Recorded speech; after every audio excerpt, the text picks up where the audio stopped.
Hjælp! Råber fru Piggalop. Hjælp! Og lidt efter råber hun af fuld hals. Stands den pakke! Og ganske stille siger hun skælvende til Harley.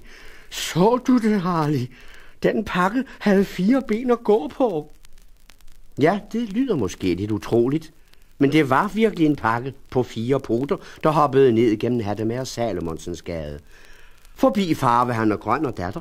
Forbi frøken Pille i apoteket. Forbi herr Vindsel i garn- og strikkeboden. Forbi skummeren Petra Pløk. Forbi urmaren fru Tiktak. Forbi fru Frederikke Madsen i nummer 10B. Og forbi Wilhelmine Christensen i nummer 10A. En mystisk pakke på 4 poter, der snart kun ses som en lille prik nede i den anden ende af Hattemager Salomonsens gade, og snart forsvinder rundt om hjørnet, får fuld fart ned mod familien Fryd og Gamles hus, og søstrene Havstrøms fiskeforretning, og forbi brandchef Stråle, der lige har kørt sin brandbil ud for at vaske den lidt. Brandchef Stråle klør sig i håret. Ja, hvad de dog finder på, ungerne. Nu for tiden, smiler han og tror, at den mystiske pakke er en kassekælk, som børnene i Hattemager Salomonsens gade har lavet. Så får han øje på de 4 poter. Brandchef Stråle maser sig ind bag rattet og tager forfølgelsen op.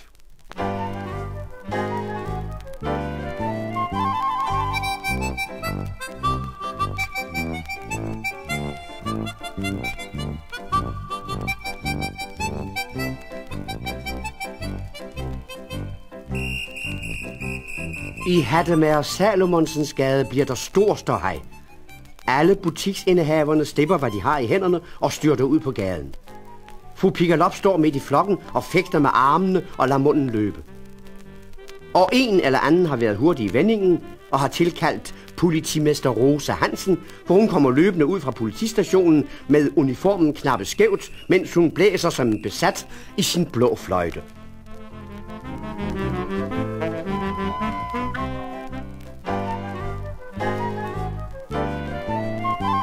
Er der farer på færre her i byen? Det er ikke så tit i grunden. Skal jeg nok komme farne som et lyn, med min fløjte den blå i munden, og så pifter jeg alt, hvad jeg kan i den. Og så løber de koner, børn og mænd. Hør, hun pifter igen. Jamen, hvor skal hun hen? Politimester Rosa Hansen. Det er stort en rar og stille by, så det er ikke så tit i grunden. Jeg behøver at pifte i vildens sky, med min fløjte den blå i munden. Men pifter jeg alt, hvad jeg kan i den. Ja, så løber de koner, børn og mænd. Hør, hun pifter igen. Jamen, hvor skal hun hen? Politimester Rosa Hansen. Der bor mange slags folk i vores by, men de fleste er gode nok på bunden. Hvis de skaber, så tager jeg uden at kny min fløjte den blå i munden, og så pifter jeg alt, hvad jeg kan i den. Og så løber de koner, børn og mænd. Hør, hun pifter igen. Jamen, hvor skal hun hen? Politimester Rosa Hansen.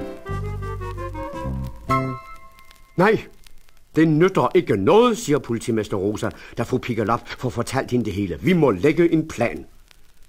Og mens den mystiske hoppepakke bliver ved med at smutte væk og hopper op og ned og hider dit over hele byen, prøver politimester Rosa og alle de andre i Hattemager Salomonsens gade at lægge en plan. Vi kunne jo lægge lidt maling ud, så den glider, foreslår farvehandler Grøn. Eller give den sovepiller, siger frøken Pille på apoteket. Eller finde nogle tilbudssko frem, som den kunne prøve, siger skummer Petra Pløk. Eller standse den og spørge den, hvad klokken er, siger urmar Tiktak. Måske er den glad for nybagte vafler, siger Frederikke Madsen i nummer 10B. Måske, siger Wilhelmine Christensen i nummer 10A og farer afsted efter vaffeljernet. Hvis ikke, siger herr Vindsel i garn- og strikkeboden og ser meget fifi ud. Hvis vi altså ikke skulle. Han læner sig fremover og visker resten af sit forslag. Næste gang den hoppende pakke kommer farende gennem Hattemager Salomonsens gade med brandchef Stråle et langt stykke bagude, ligger gaden øde og forladt. Midt ude på kørebanen er der en eller anden, der har lagt et stort rødt garnnøgle. Hoppepakken holder op med at hoppe. Den går hen til garnnøglet og snuser nysgerrig til det. Så begynder den at lege forsigtigt med enden af garnet. Den bliver mere og mere ivrig. Snart hopper den hid og dit og leger tage fat med det røde garn. Inde fra pakken kommer der en mærkelig lyd, næsten som en latter fra en, der bliver kildet. Den hoppende pakke mærker slet ikke, at det røde garn vikler sig om dens poter, så den til sidst ikke kan komme ud af stedet, men må standse og stå helt stille midt ude i Hattemager Salomonsens Gade og hverken vide ud eller ind. Folk i Hattemager Salomonsens Gade kigger forsigtigt ud af døre og vinduer. Shh, siger politimester Rosa og lægger en advarende finger på læberne. Hun vender sig om mod hr. Wenzel og dunker ham begejstret i ryggen. Vel snoet, hr. Wenzel, siger hun så. Det var da ikke noget, siger hr. Wenzel en smule vigtigt. I det samme kommer der en høj ranglet skikkelse til syne øverst oppe i Hattemager Salomonsens Gade. Det er dyrehandler Smingel med slipset på halsstangen.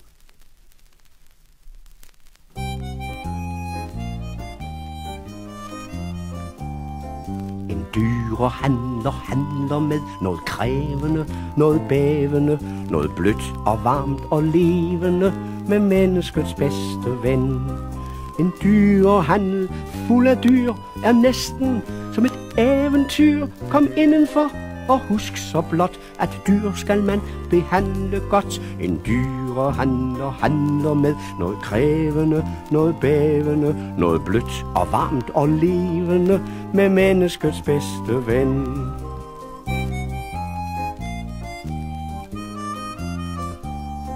En rigtig dyrehandler ved, at hvis han viser venlighed, så får han venlighed igen fra menneskets bedste ven.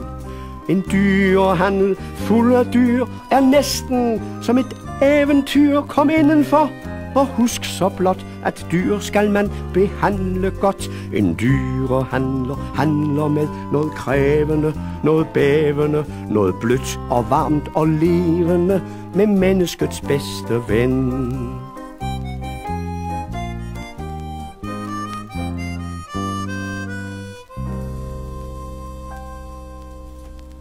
Min pantilope, brøler han. Er der nogen, der har set min pantilope? Den skulle være kommet til postkontoret i dag, men i stedet for at lade den blive, til jeg kom for at hente den, er der en eller anden, der har fået den idé at bringe den ud. Han slår sig for panden og ruller med øjnene. Tænk engang at bringe en pantilope ud, brummer han, som om det var et ganske almindeligt brev eller sådan noget. Ja, jeg indrømmer, at det var lidt i strid med reglementet, sukker fru Pickelop for sig selv. Men den havde ganske bestemt og helt afgjort ikke poterne ude, da jeg lagde pakken ned i sidevognen i morges. Så får dyrehandler Smingel øje på pakken og poterne, som er viklet ind i det røde garn fra hr. Wintzels garn og strikkebod. Han skynder sig hen til den. Vær forsigtig, råber politimester Rosa Hansen. Men dyrehandler Smingel er allerede i fuld gang med at åbne pakken, så hans pantilope kan slippe fri. Pantilopen stryger sig op af Smingel og spinder som en kat. Den er altså ikke spor farlig, spørger fru Pickelop og nærmer sig tøvende. Nej, farlig, ler dyrehandler Smingel. Pantiloperne er så søde, de hellere end gerne lægger sig på ryggen og lader sig kilde under poterne. Se bare her.